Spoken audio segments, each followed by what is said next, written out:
Are you looking for a fun way to win up to 25 times your money this football and basketball season? Test your skills on Prize Picks, the most exciting way to play daily fantasy sports. Just select two or more players, pick more or less on their projections for a wide variety of stats, and place your entry. It's as easy as that. If you have the skills, you can turn $10 into $250 with just a few taps. Easy gameplay, quick withdrawals, and injury insurance on your picks are what makes Prize Picks the #1 daily fantasy sports app. Ready to test your skills?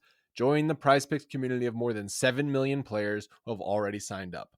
Right now, PrizePicks will match your first deposit up to $100. Just visit prizepicks.com/bluewire and use code BLUEWIRE. That's code BLUEWIRE at prizepicks.com/bluewire for a first deposit match of up to $100. PrizePicks, daily fantasy sports made easy.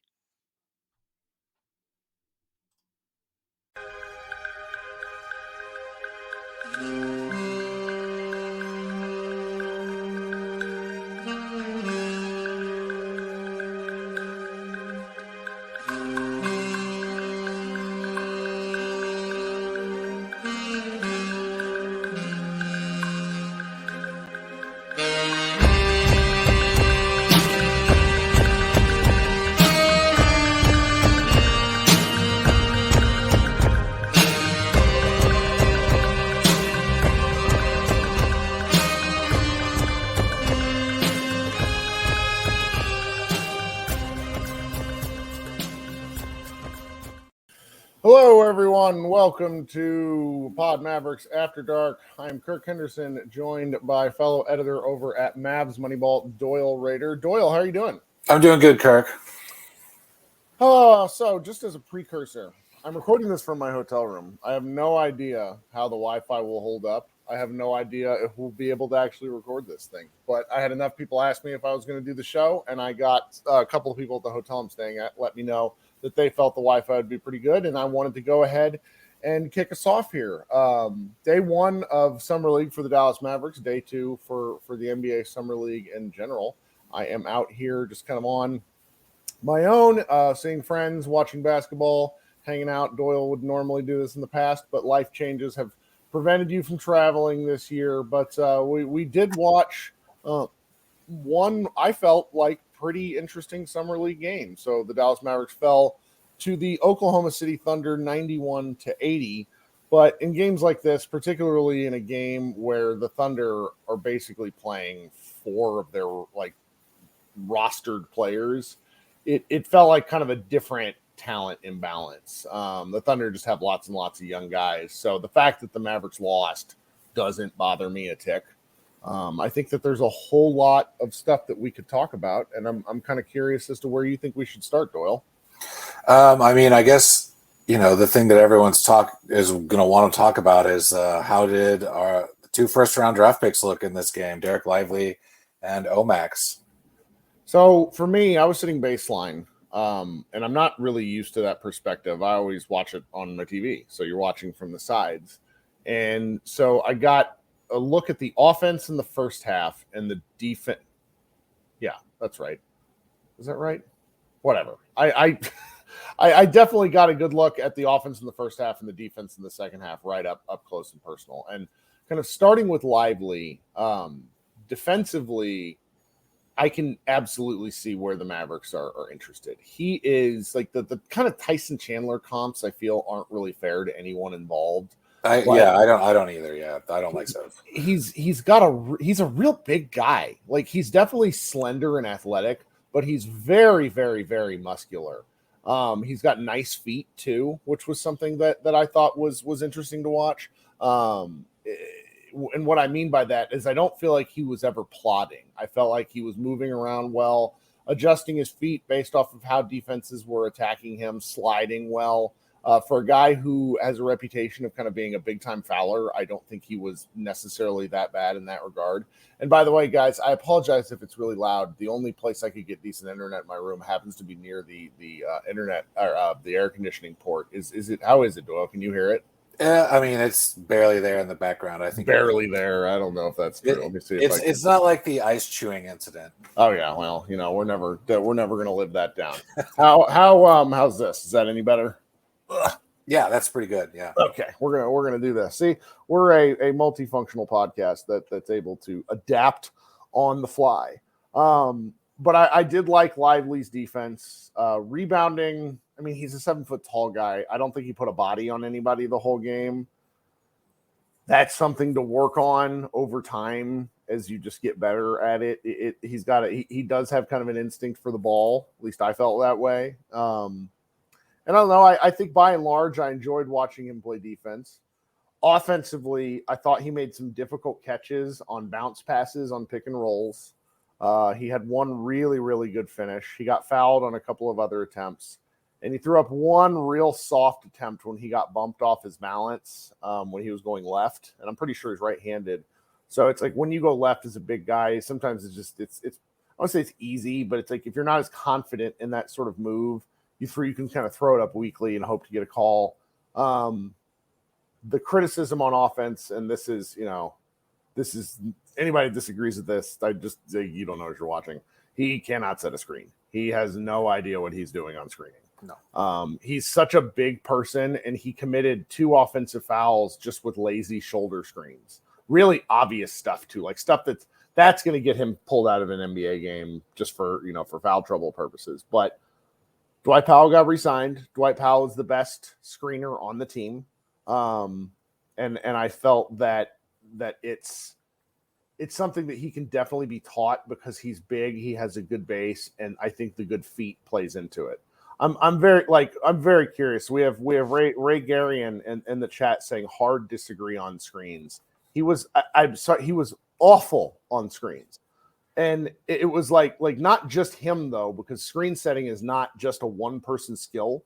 It's also a skill where the guards have to use the screen appropriately.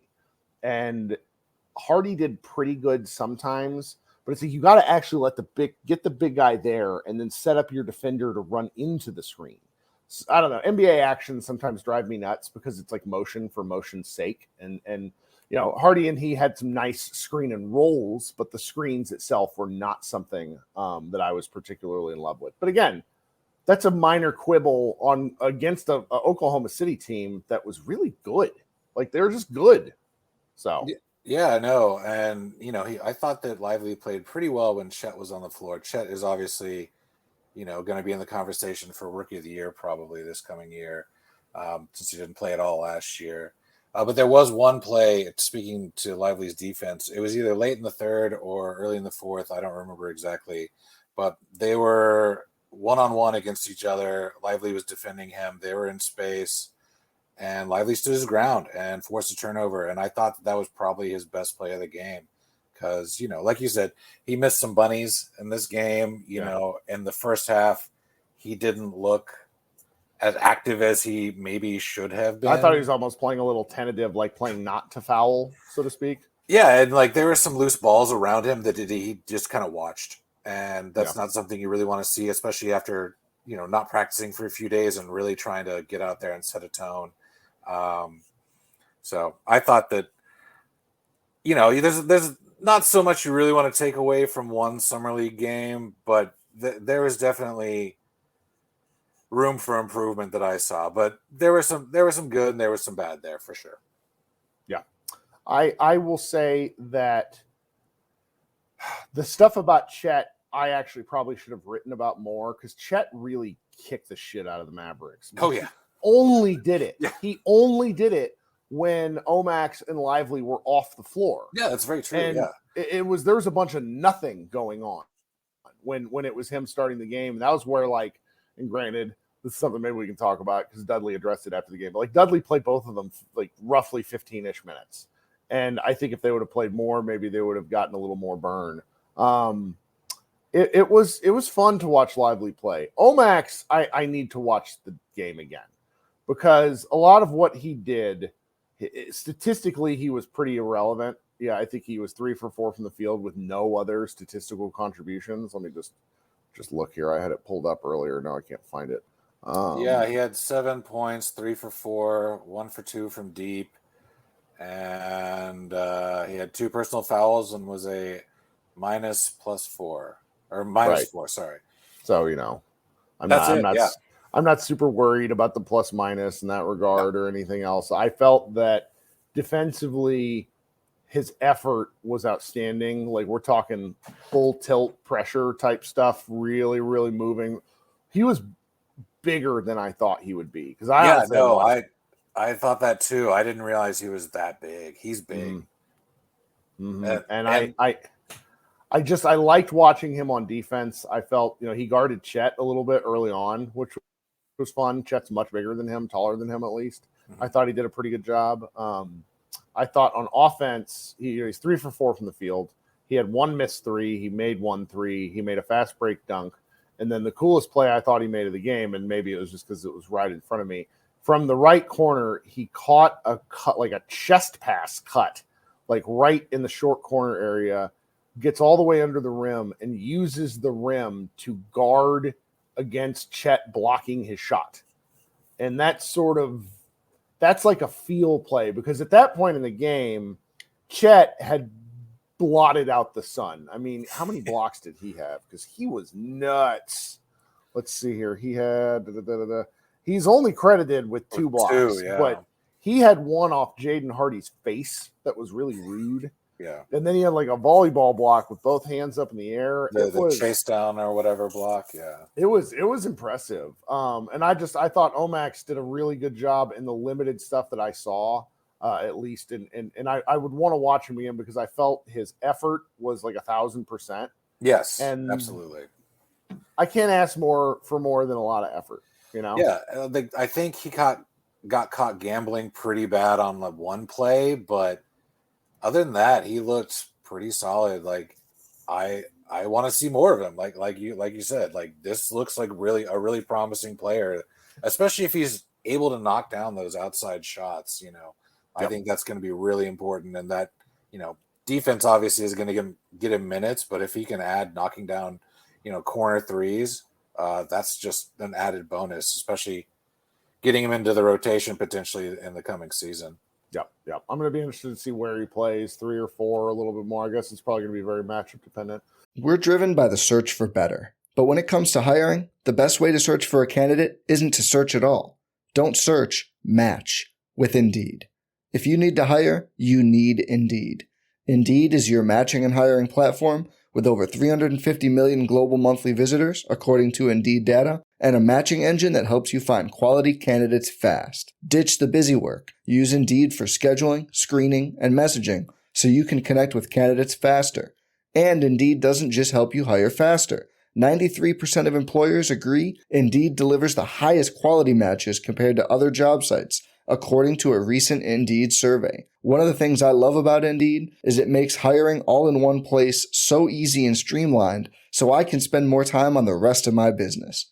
Leveraging over 140 million qualifications and preferences every day, Indeed's matching engine is constantly learning from your preferences. So the more you use Indeed, the better it gets. Join more than 3.5 million businesses worldwide that use Indeed to hire great talent fast. And listeners of this show will get a $75 sponsored job credit to get your jobs more visibility at Indeed.com/Blue Wire. Just go to Indeed.com/Blue Wire right now and support our show by saying you heard about Indeed on this podcast. Indeed.com/Blue Wire. Terms and conditions apply. Need to hire? You need Indeed. Okay, but so before we go on to kind of talk about the rest of the game, I would like to take a minute to ask you guys to go ahead and like this live stream if it takes you just a second. Liking the stream does a lot to help us out. While you're down there in that area of the YouTube page, you can also go ahead and hit that subscribe button. Bit by bit, we're getting more and more subscribers. It's very important. If you're listening on the audio version of the show, thank you so much for listening. And if you haven't subscribed already, go ahead and do so. Okay, so with these sort of summer league games, it's easy to it's easy to say, well, we don't need to take away anything. It's easy to overreact. Like I was sitting next to some Oklahoma City guys, and they were kind of funny talking about elements of different players. It's just like the Oklahoma City roster is so much more had so much more depth. Yes. I'm just like, what are you guys even worrying about? This is preposterous. Case Wallace was absurd. Yeah, he's the new Mavericks killer. Like, you can just book that now. That 6 3-pointer being a half court prayer is just really, really crushing me. Yeah. Let's see here. So we haven't really talked much about Jaden Hardy. I would say in the weeks up to Summer League, Jaden Hardy has been the Maverick that the team pushed the most in terms of like what they were the most interested in seeing and what they were hoping for, which I think is a smart ploy, if only because it takes some pressure off the rookies who are not exactly in, like a center and a wing, particularly a non dribbling wing, ball handling wing, is not going to, lead your team. It's guards that's going to make the difference. Summer League guards tend to make all the difference in the world. Now, I will say, having not seen Hardy in person up close since last summer, physically he looks fantastic. I remember thinking last year about how he had a frame to put on a lot of muscle, and he's really put it on through the shoulders. Somebody in the chat earlier said that Chet Holmgren kind of owned Hardy, which I think there's a good argument for that. I also thought that Hardy did not let that stop him from attacking. He went right at him several times. Yeah. He settled for some threes that I don't love, but like overall, he did some interesting playmaking with the aforementioned Lively. I thought he played a pretty nice game. 30 minutes. Shooting efficiency wasn't great, but 6 rebounds, 1 assist to 3 turnovers, which isn't great. But what are you going to do? Particularly if you're operating out of the pick and roll and your roll man only converts 1 time. I continue to be. I'm not quite as bullish, I think, as the median Mavs fan on this, who is like absolutely in love with the guy. But I see his quick trigger and sort of just willingness and confidence to be extremely important for the Dallas Mavericks moving forward.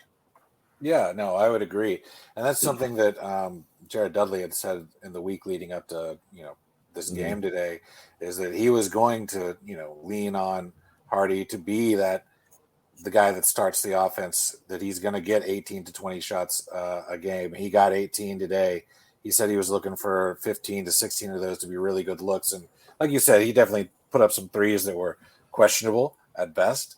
Yeah. But yeah, he is far and away the leader of this team right now with his experience at the NBA level. There's some other guys who have played at the NBA level, but not as consistently as he has. On this roster, you look at, I think McKinley Wright's the only other player with anywhere close to as many games under his belt in the NBA as Hardy has. So, and he's played, 2 seasons. He had played like 5 games with Minnesota, right? Before he joined the Mavericks last season. Yep. So yeah, like Hardy looked good. I think the thing for him is, and Dudley was harping on this too, is, we know the offense is there, but it's what is he going to do and give you on the defensive end of the floor. And, he had his struggles, but he was trying. And I think that's really what you want to see from him. I think that's right. I'm looking forward to seeing what he might be able to do against slightly different competition. I think what's underrated here is that Cason Wallace was guarding him all game. And Cason Wallace is a fantastic defender. Yes. So what I learned about this, and granted, they're like 1 year apart in age, but like good defenders are good defenders are good defenders. I was really just pleased kind of with his overall game for sure. There's probably one more guy that we should really talk about just because I didn't write about him and I should have. But AJ Lawson, I thought, showed why everyone is so interested in him. The 6'6" guard, if that's how tall he is, but he's muscular as all get out. Only shot 1 from 4 for 3, but really played hard. Really played hard. He got out on the break several times. He got that bucket down there at the end that Dudley had challenged, and I thought that was cool. Yeah, I thought it was totally a charge, and they went the other way.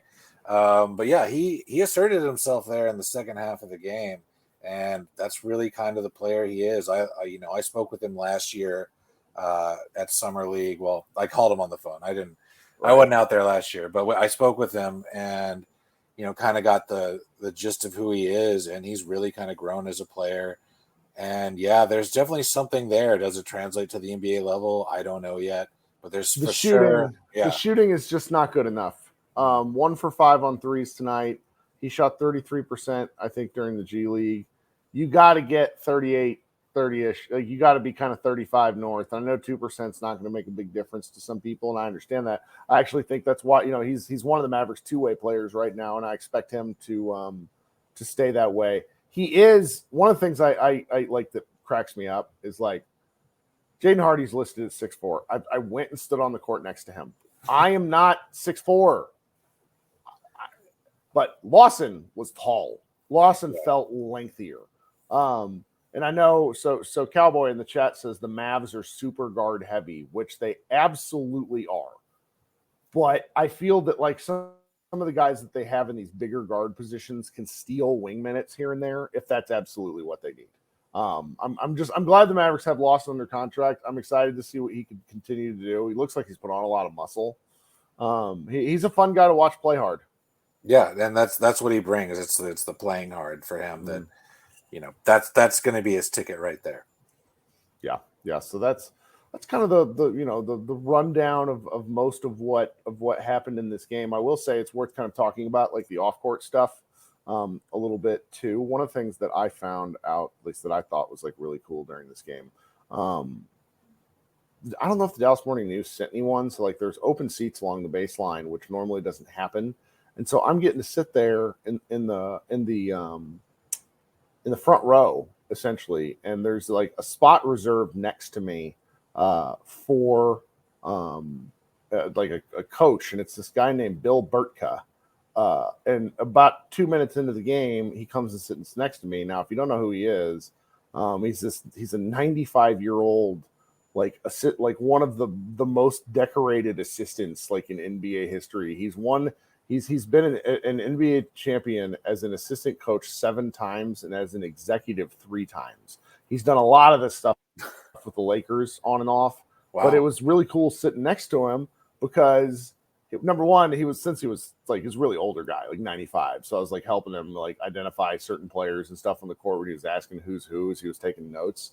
And then he was just like, he would just make little comments here and there where it's like Casey Wallace hits his first 3 and he's like, man, it's like, that guy's special. It's like, okay, wow. And it was neat sitting next to him there. Also where I happen to be, got to see a lot of the Mavericks come in. The different Mavericks that came to support today, past Mark Cuban, Nico Harrison, and Jason Kidd, which were all there. And granted, I think for as much as I sometimes we kind of as a site like regularly bag on like Cuban kind of being there, I also think it's cool that he's supporting in that regard.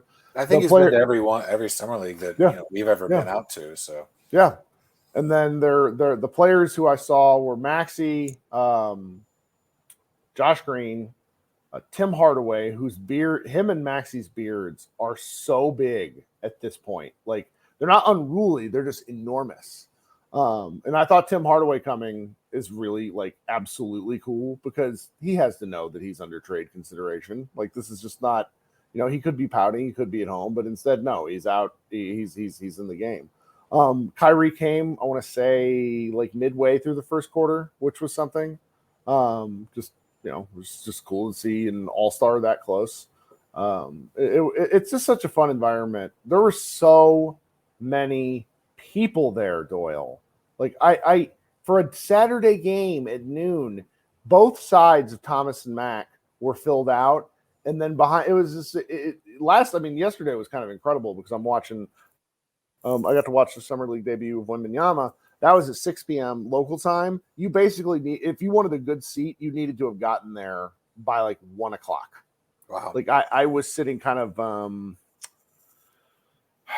one of the corner sections of the lower bowl, but the upper bowl filled out. Like it was crazier than the Zion and the Lonzo Ball games, and you and I were there for those too. Yeah, no, I mean the Zion game was absolutely packed, and then there was the earthquake. So that was a super memorable time out there. Yeah. Well, the other thing that's been really neat, and it's a little thing, and I know, like I was talking to our friend like Jake Fisher just in the hallway, and these 2 guys stop him, and they're like, "We love you, Jake. We love watching your show." And like Jake of Yahoo is like, "What you watch? What? Huh? Whatever." And it's just so I've met a couple of fans of the show, fans of the site, obviously Mavericks fans, just saying hi to me, and a lot of people get uncomfortable when they're like approached by strangers. I talk to like I talk to people on the internet all the time. So it's like a woman stopped me on the way up the stairs today, and she just said, thanks for putting out all the Mav stuff you do. It's like it's cool. Like just being, I don't know. Everybody, so many people yell at me for my shitty takes. It's nice to hear somebody pop in and say hello. Were you able to watch any of yesterday's games? Yeah. So I watched the second half of the Rockets and Blazers. So I got to see that crazy last shot to win the game. Then I watched, Wemby's kind of lackluster debut, but he's a Spurs, so we knew it was going to be boring. So yeah, I got to see those two, and I've kind of casually watched just what's been on TV today after the Mavs got finished. Nice. I mean, I miss being out there, as you know. I do really enjoy Summer League's kind of my favorite little part of the NBA season because it is just such a fun little bubble, and it's huge now. It's crazy. Like I remember going out there when we were significantly younger, and there'd be like no one there at the games, and our friend Brian would wear his CCCP Sabonis jersey, and always draw some attention. But yeah, like it's crazy how big it is, and I think ESPN probably takes up 90% of the credentials they give out now. When back in the day they just kind of let anyone in, which was fun. That was the fun part of it. But it's still a really fun spectacle out there. So who's impressed? I got to see the whole of that Rockets Blazers game. Mm-hmm. Scoot Thompson impressed the hell out of me. His arms are so stinking long. Like it's like Kawhi Leonard type, like, oh, that's just insanely terrifying. You're going to be a defensive monster type dimensions. Amen Thompson, before he rolled his ankle, had a couple of moves to the basket that I now feel justified in loving him for the whole year. He looked really smooth. Amen was nuts. And it's for Mavericks fans, we should all be happy that the Rockets signed, Fred VanVleet and the 20-shot garbage can, Mr. Brooks, because I did mean Scoot Henderson. Sorry guys. I've been talking about these guys for such a long time. I'm a little tired today too. Doyle and I were talking before the show. Like I woke up at 5 at Vegas time, so I'm used to waking up at 7. So it's like it's been a long day already. The Blazers, I think it's just whether they move Dame or not, they're going to be just so interesting. Like Scoot was just such a fun watch. Yeah. I felt it's one game, but my one game reaction to watching Cam Whitmore play is okay. The Maverick, he was small. He was shorter than Amen Thompson. I thought for some reason in my head, I thought he was bigger.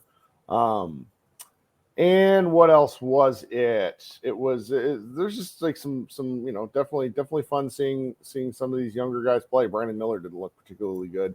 The Wembanyama stuff I think was interesting because being in the arena, there's like a palpable sense of nervousness for him. Like you sort of feel that. Yeah. But I also think that like the first shot he made was this sort of fadeaway after a touch. Like it was a difficult pass in traffic on like a fast break where he's running down to get a seal. And he shoots a shot kind of like he makes the catch, which like there wasn't a Maverick player in the post that would have made that catch. And then he shoots this kind of like weird over the shoulder look that goes in. He's got the kind of the body to do this stuff. Like he did a little too much. I kept telling people I felt that the offense was like late stage Porzingis-y, where there was like pointless dribbling and pointless post up actions and nothing really to like let him take advantage of like decisive moves because the Hornets would just send a second guy at him. So I don't really and he's got to be more careful about putting the ball on the floor. But defensively, when the Hornets would basically send his man to the corner, and it was like watching like Champ Bailey on the Broncos back in the day where they just didn't go to that side of the court while he was there. Yeah. So it was amazing. Like I know people really want to have reactions and say that he sucks and this, that, and the other. I was thoroughly impressed, and I'm really annoyed the Mavericks have to watch him play or have to play against him for the next several years. Oh yeah, I mean, I wrote that story like this is a worst case scenario for the Mavericks if the Mavericks don't get their act together because that's right. He's just down 35 and they got to play him 4 times a year. in that game, I thought his teammate Champagne, I thought he balled out. I thought he looked really good. Yeah. Sure. Well, I'm trying to see who else I'm going to go see. I might go back over there today, but I also might. And we got 150 people here in the live stream on a Saturday night, which is on about Summer League, which is cracking me up because, we're not like I spent last night. I hung out with Nick Angstadt a little bit. We were just like talking. He does all this stuff for Locked On. Like Locked On is his full on job, and we were just kind of talking about the differences and. He's I don't think he's ever seen our show because he's always working, which is fine. And I just like after I figured out some of the stuff that he's doing because he makes graphics and things for all that. I'm like, I don't know how to do any of that stuff, Nick. I don't know how to do any of this shit. Like my show, low production value. But I think I might host a live show here if anybody else wants to come up and talk after. I got to post this to our podcast stream, and then I think I might come back in about 15 minutes. And see if anybody wants to talk about, get their takes off. I'll be looking forward to it because it's 4:00 out here. I got nothing else I got to do other than maybe get back over there and watch some more basketball. So, yeah, I mean, that's the fun of Summer League, especially when you're out there. It's just like, well, what do? I guess I go back and watch more. Right. Yeah. No, for sure. Well, Doyle, thank you for taking part of your Saturday night and hanging out with me. Absolutely, man. It's fun to talk to you, fun to come on. Like I said, I love Summer League. It's probably a sick obsession. I'll be back hopefully next year. All right, guys. And though I think I am going to do a live show, so be looking for that posting here in about 15 minutes, and we'll go live and do it again. If you haven't subscribed to our show, go ahead and hit that subscription button, hit the bell too to get notifications for when we go live.